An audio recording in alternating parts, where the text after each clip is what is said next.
Navalava Girivaradari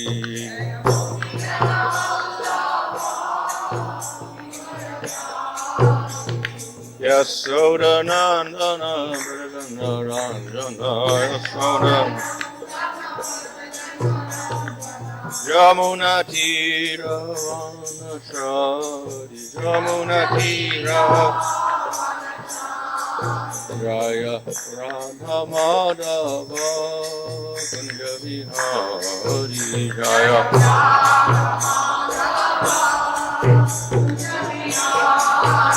Hare Krishna Krishna Krishna Hare Hare Hare Rama Rama Rama Hare Hare Hare Krishna Krishna Krishna Hare Hare Hare Rama Rama Hare Hare Prabhupada Prabhupada Prabhupada Jaya Prabhupada Jaya Prabhupada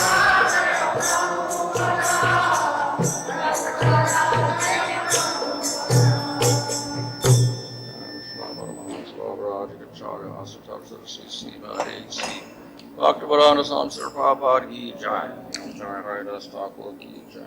Prem se kaho Sri Krishna Chaitanya Prabhu Nityananda Sri Advaita Gadadhar Shri Gaur Bhakta Vrinda Jai Shri Sri Radha Krishna Baba Govira Shama Pundarada Koti Kiti Govardhan ki jai. Shri Vrindavan Dham ki jai. Navadvip Dham ki jai.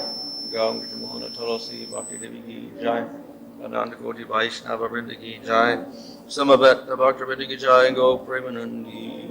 All glories to some of the devotees, all glories to some of the devotees, all glories to some of the devotees. All glories to Sri Guru, Sri Guru, all glories to Sri Prabhupada. Om Namo Bhagavate Vasudevaya.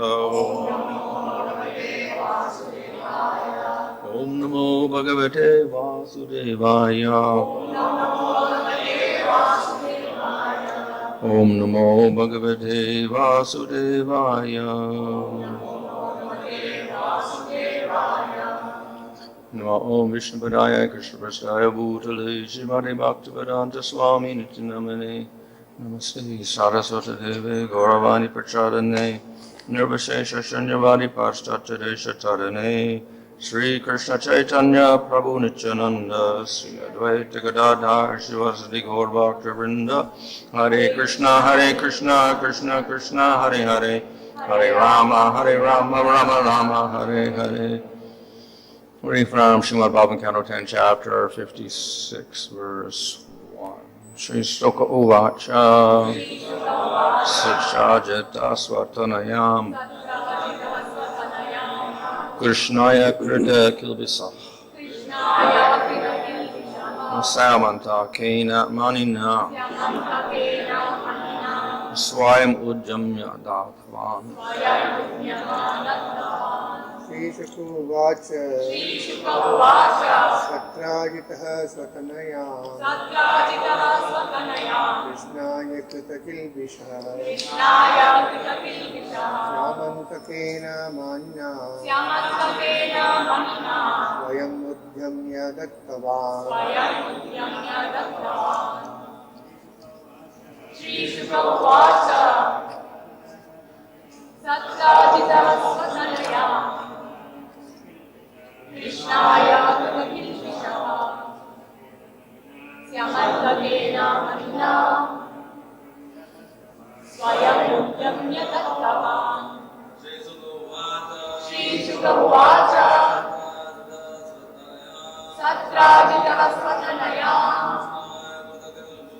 Krishnaya Kritakilbisha Syamantakena Manya Swayam Udhyamya Dattavan Shri Shukuvacha Satrajitah Swatanaya Krishnaya Kritakilbisha Syamantakena Manya Swayam Udhyamya Dattavan उवाच सत्राजितः स्वतनया कृष्णाय कृतकिल्बिषः स्यमन्तकेन मणिना स्वयं यम्य दत्तवान् Sri Sugavacha, उवाच Sukade Goswami said, Sukhdev Goswami said Satrajita, सत्राजितः King Satyajit, King Satyajit saw saw his own his own Tanaya Tanaya daughter, daughter Krishnaya, Krishnaya unto Krishna, to Lord Krishna, Krita, having committed having committed Kilbisha, Kilbisha, offense, offense, Shamantakena, Samantakena, known as Shamantaka, known as Samantaka, Manina, Manina, together with the jewel, together with the friend, Swayam, personally, Ujamya, striving, Dattavan, he gave. Translation, Sukade Goswami said, having offended Lord Krishna, Satrajit tried as best he could to atone by presenting himself with his daughter and the Shamantaka jewel. Maharaj Parikshit inquired, O Brahmana, what did King Satrajit do to offend Lord Krishna? Where did he get the Shamantaka jewel? And why did he give his daughter to the Supreme Lord? Sukadeva Goswami said, Surya, the sun god, felt great affection for his devotee, Satrajit. Acting as his greatest friend, the demigod gave him the jewel called Shamantaka as a token of his satisfaction. Wearing the jewel on his neck, Satrajit entered Dwaraka. He shone as brightly as the sun itself, O king, and thus he went unrecognized because of the jewel's effulgence. As the people looked at Satrajit from a distance, his brilliance blinded them. They presumed he was the sun god, Surya, and went to tell Lord Krishna, who was at that time playing at dice. The residents of Dwaraka said, Obeisances unto you, O Narayan, O holder of the conch biscuit club, O lotus-eyed Damodara, O Govinda, O cherished descendant of Yadu. Lord Savita has come to see you, O Lord of the universe. He is blinding everyone's eyes with his intensely effulgent rays. The most exalted demigods in the three worlds are certainly anxious to seek you out, O Lord, now that you have hidden yourself among the Yadu dynasty. Thus the unborn sun god had come to see you here. Sukadeva Goswami continued, hearing these innocent words, the lotus-eyed Lord smiled broadly and said, This is not the sun god, Ravi, but rather Satrajit, who is glowing because of his jewel. King Satrajit entered his opulent home, festively executing auspicious rituals. He had qualified brahmanas install the Shamantaka jewel in the house's temple room. Each day the gem would produce 8 bharas of gold, my dear Prabhu, and the place in which it was kept and properly worshipped would be free of calamities such as famine or untimely death, and also of evils like snake bites, mental and physical disorders, and the presence of deceitful persons. Purport, Sridhar Swami gives the following Shastric reference concerning the bhara. 4 rice grains are called 1 gunja, 5 gunjas, 1 pana, 8 panas, 1 karsha, 4 karshas, 1 pala, and 100 palas, 1 tula. 20 tulas make 1 bhara. Since there are about 3,700 grains of rice in an ounce, the Shamantaka jewel was producing approximately 170 pounds of gold every day. On one occasion, Lord Krishna requested Satyajit to give the jewel to the Yadu king Ugrasena, but Satrajit was so greedy that he refused. He gave no thought to the seriousness of the offense he committed by not denying the Lord's request. Once Satrajit's brother Prasena, having hung the brilliant jewel around his neck, mounted a horse and went hunting in the forest. Purport, the inauspicious result of Satrajit's refusal of Lord Krishna's request is about to manifest. A lion killed Prasena and his horse and took the jewel. But when the lion entered a mountain cave, he was killed by a Jambavan who wanted the jewel. Within the cave, Jambavan let his young son have the Shamantaka jewel as a toy to play with. Meanwhile, Satyraja, not seeing his brother return, became deeply troubled. He said, Krishna probably killed my brother who went to the forest wearing the jewel on his neck. The general populace heard this accusation and began whispering it in one another's ears. When Lord Krishna heard this rumor, he wanted to remove the stain on his reputation. So he took some of Dwaraka's citizens with him and set out to retrace Prasena's path. In the forest, they found Prasena and his horse both killed by the lion. Further on, they found the lion dead on a mountainside, slain by Vriksha or Jambavan. The Lord stationed his subjects outside the terrifying, pitch-dark cave of the king of the bears, and then he entered alone. There, Lord Krishna saw the most precious of jewels had been made into a child's plaything. Determined to take it away, he approached the child. The child's nurse cried out in fear upon seeing that extraordinary person standing before them. Jambavan, strongest of the strong, heard her cries and angrily ran towards the Lord. Unaware of his true position and thinking himself an ordinary man, Jambavan angrily began fighting with the Supreme Lord, his master. Purport: the word Purusham Prakritam Matva, thinking him a mundane person, is very significant. So-called Vedic scholars, including most Western ones, enjoy translating the word Purusham as man, even when the word refers to Lord Krishna, and thus their unauthorized translations of Vedic literature are tainted by their materialist conception of the Godhead. However, here it is clearly stated that it was because Jambavan misunderstood the Lord's position. He considered him Prakrita Purusha, a mundane person. In other words, the Lord is actually Purushottama, the ultimate transcendental person. The two fought furiously in single combat, each determined to win, contending against each other with various weapons, and then with stones, tree trunks, and finally their bare arms. They struggled like two hawks battling over a piece of flesh. The fight went on without rest for 28 days, the two opponents striking each other with their fists, which fell like the cracking blows of lightning. Purport: Sri Vishnu Chakravarti points out that the fight continued day and night without intermission. His bulging muscles pummeled by the blows of Lord Krishna's fists, his strength faltering and his limbs perspiring, Jambavan, greatly astonished, finally spoke to the Lord. Jambavan said, I know that you are the life, air, and sensory, mental, and bodily strength of all living beings. You are Lord Vishnu, the original person, the supreme, all-powerful controller. You are the ultimate creator of all creators of the universe and of everything created. You are the underlying substance. You are the subduer of all the subduers, the supreme Lord and the supreme soul of all souls. As Lord Kapila stated in the Srimad Bhagavatam 3.25.42, Mrityus charati madbhayat, death himself moves about out of fear of me. You are he who impelled the ocean to give way when his sidelong glances slightly manifested his anger, disturbed the crocodiles and to mingle of fish within the watery depths. You are he who built a great bridge to establish his fame, who burned down the city of Lanka, and whose arrows severed the heads of Ravana, which then fell to the ground. Sukadeva Goswami continued.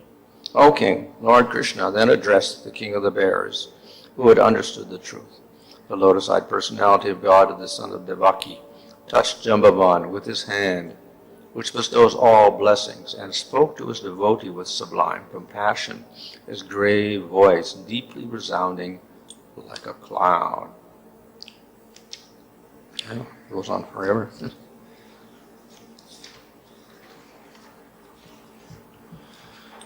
So anyway, here we have the beginning, or half the story of the Shamantaka jewel, and the story about Satyajit. And finally, marrying his daughter. So this is a little bit mysterious story because we find that in Dwaraka we have this greed of Satyajit who did not want to give up his jewel. And then we find the people starting speaking rumors also that maybe Krishna has killed his brother and taken the jewel. How could all this happen in Dwaraka? Again, this is an arrangement of the Supreme Lord. Actually, there's no fault in Dwaraka because it's also part of the spiritual world, but sometimes for pastimes, then things like this manifest. And ultimately we find that his daughter becomes a great queen, one of the primary queens of Krishna. So we can't really criticize him or anyone else in this particular pastime.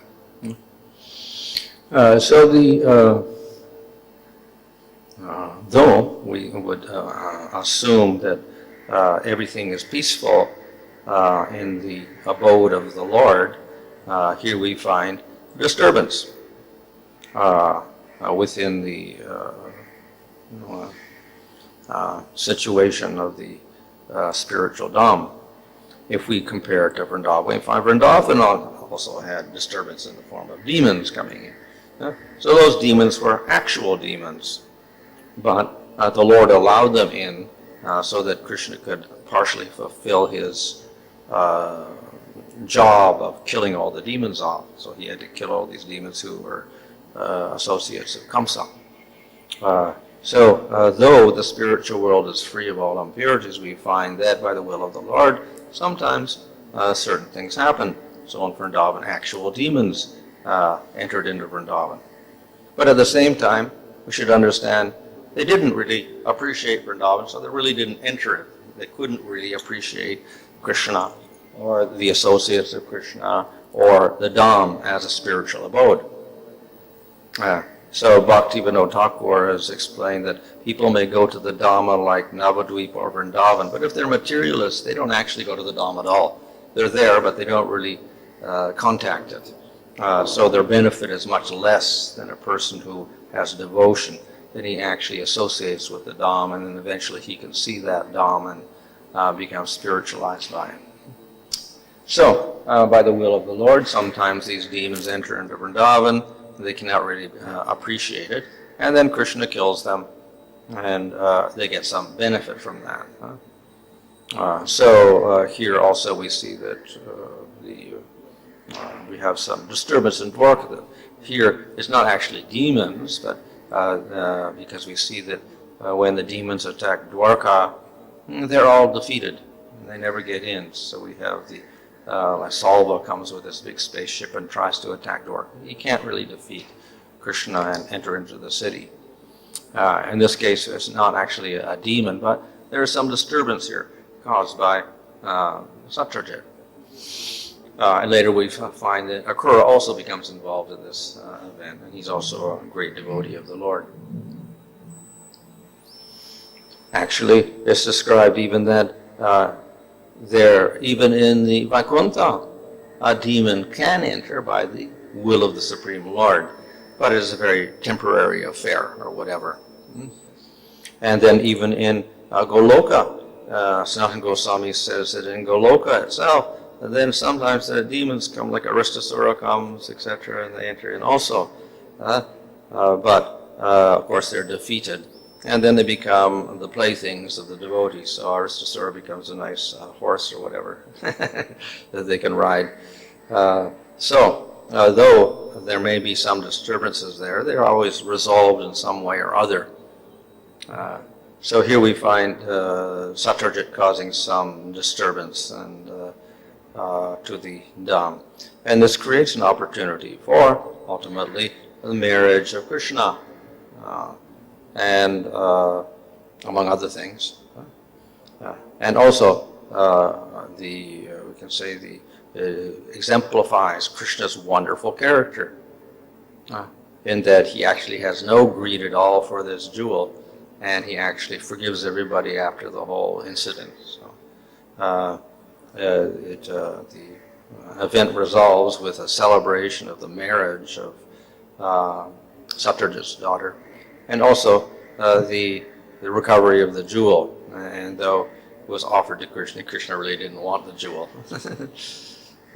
So in this way, we see the Lord Himself shows His wonderful detached nature in this particular event by not having any attraction to anything in the material world. On the other hand, he married the Satyajit's daughter. So this actually is not a material attraction at all. This is an eternal attraction between the Lord and His consort, His Shakti. So it doesn't come in the same category as material attraction at all. So previously, Rukmini's marriage was described in detail. And there it was mentioned how she actually is also the Shakti of the Lord eternally. And this was simply a pastime by which Krishna attained in the material world his eternal consort. And they were ideally suited to each other. And this is in the spiritual world, of course, they're eternally there. So, again, the principal queens are also, other queens are also eternally the Lord's queens. So here we have Satyajit's daughter, and there's an explanation of how she got married to Lord Krishna. And in this way, again, eternal relationship is produced here, even though it comes through some sort of leela of the Lord. So then after this, the marriage of Krishna to many other queens is described. The eight, principal eight are described. And then how he married 16,100 other queens. This is also described later on. In this way, we have a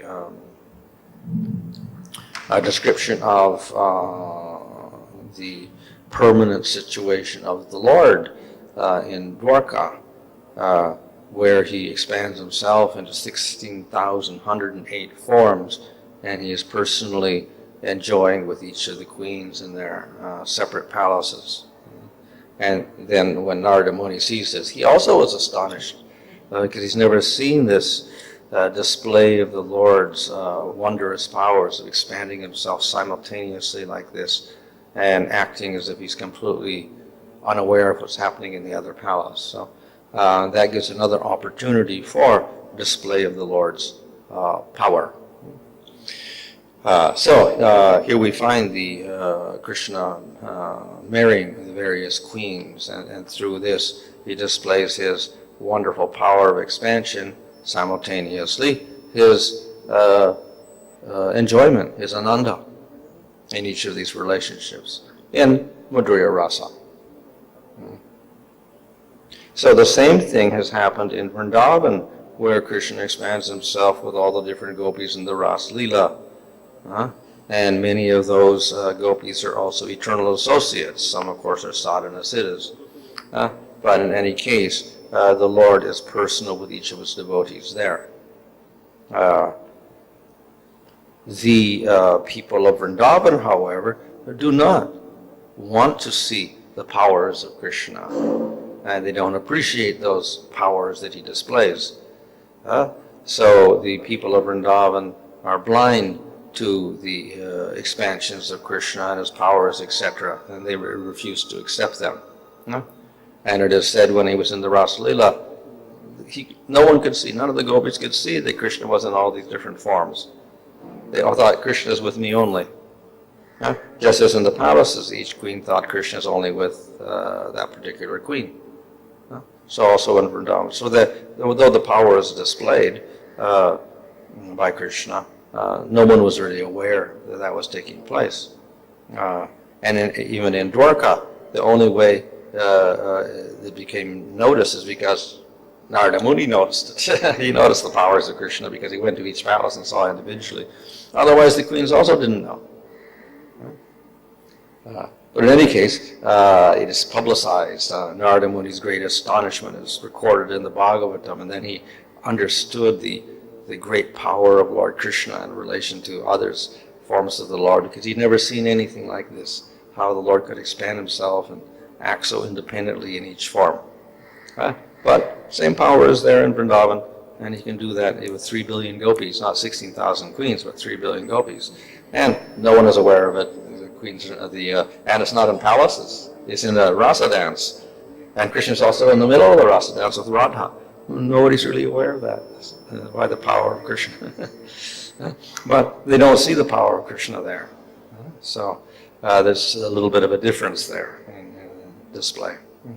In both places, Krishna displays the highest rasa, Madhurya rasa. So he satisfies those people who want Madhurya rasa in a very intimate way, in the form of the gopis. Then he satisfies those who want Madhurya rasa with Aishwarya mood, and that is in Dwaraka, where the 16,000 queens are there. So, in any case, he shows the highest rasa in both places, though that in Dwaraka is considered inferior to the Madhurya rasa in Vrindavan, because in Vrindavan, no Aishwarya mood, no seeing Krishna as Supreme Lord, so therefore the intensity of the rasa is more. But in any case, Krishna is superior to all others, so therefore even the Dwaraka form of Krishna displays more qualities and powers than the other forms of the Lord. So he displays all the rasas, including Madhurya rasa, even if it is less than that in Vrindavan. So, in any case, Krishna is Swayam Bhagavan, and he displays extra powers that the other forms of the God don't reveal. Just as Krishna displays Madhurya rasa, and its culmination is the Ras Lila in Vrindavan, so he also displays Madhurya rasa in Dwaraka. But there is no Ras Lila there. And everybody is married to Krishna. The queens are married to Krishna.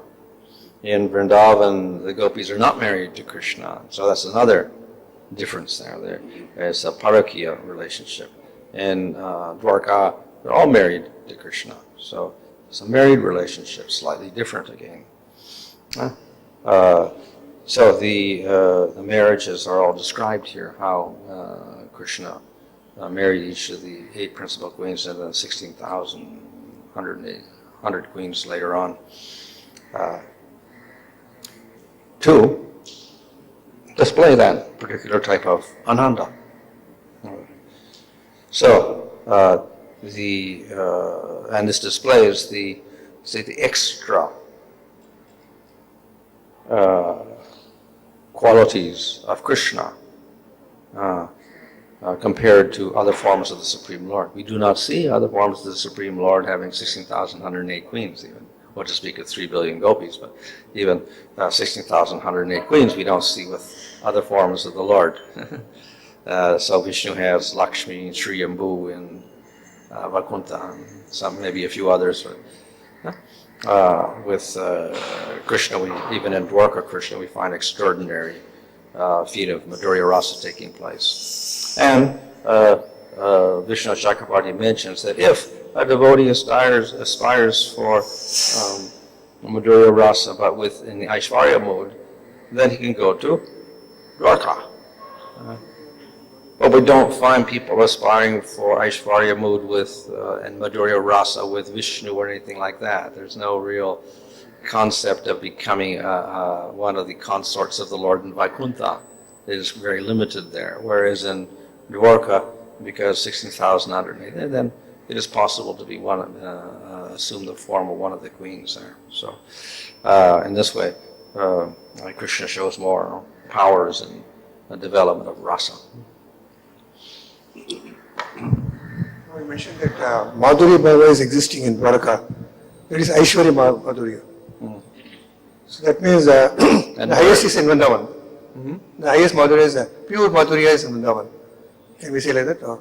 Well, it's both Madhurya, but one is no Aishvarya, the other is Aishvarya. And in Vrindavan it is Parakya and becomes Swakya in Dwaraka.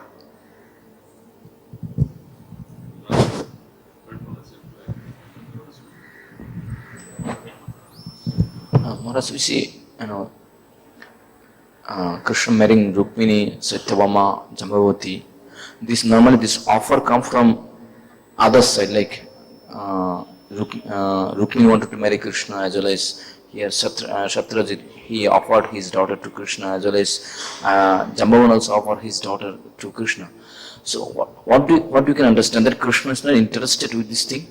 Or Krishna is not interested with his pastime, that his Shakti, or can you say that on this, even for the sadhaka also, then we have to show some interest, and only Krishna will show us interest.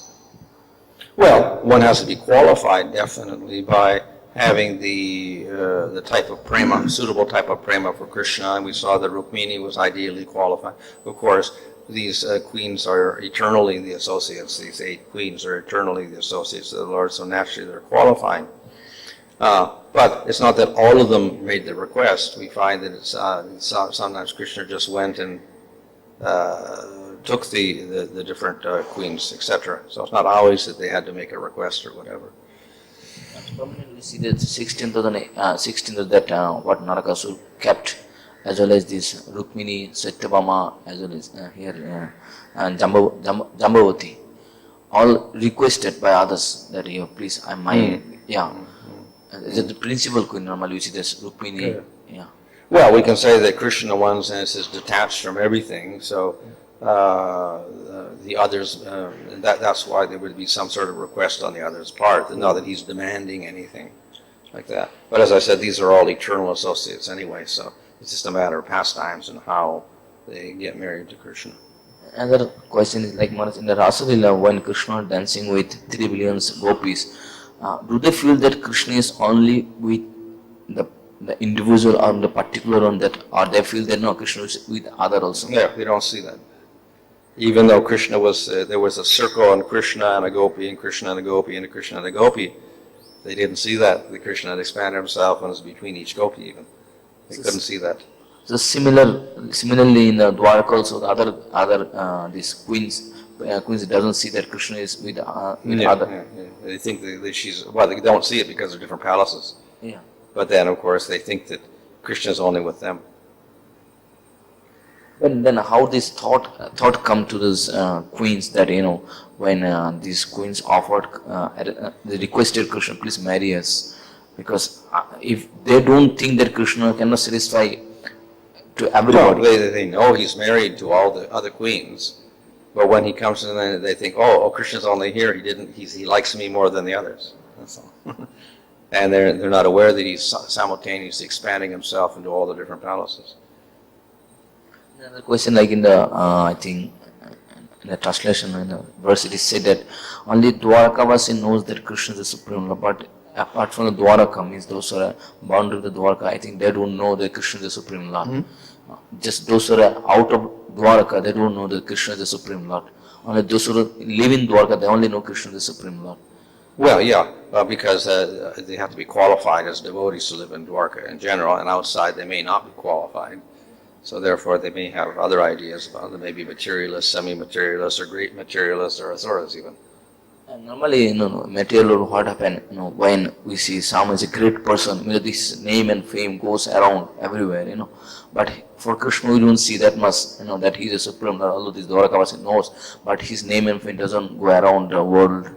Well, we find that when he traveled from one place to the other on his way to Hastinapur or whatever, or from Kurukshetra or back, then in the different provinces, then the people knew about Krishna, so they all gathered, and many of them were like semi-devotees or whatever, and they advanced by glancing at Krishna, etc. So he was well known everywhere. You must hear of two marriages, marriage of Jambavati and Satyabhama. We see that Jambavan realizes the prowess of Krishna and gives Jambavati in marriage with great happiness and willingness. Whereas Satrajit, he does it as a sort of atonement. But in the later part, when we see that in the Leelas, Satyabhama is given more importance than Jambavati. Is there any reason for such acts? Well, this is, as I said, this is eternally they have some certain positions, that's all.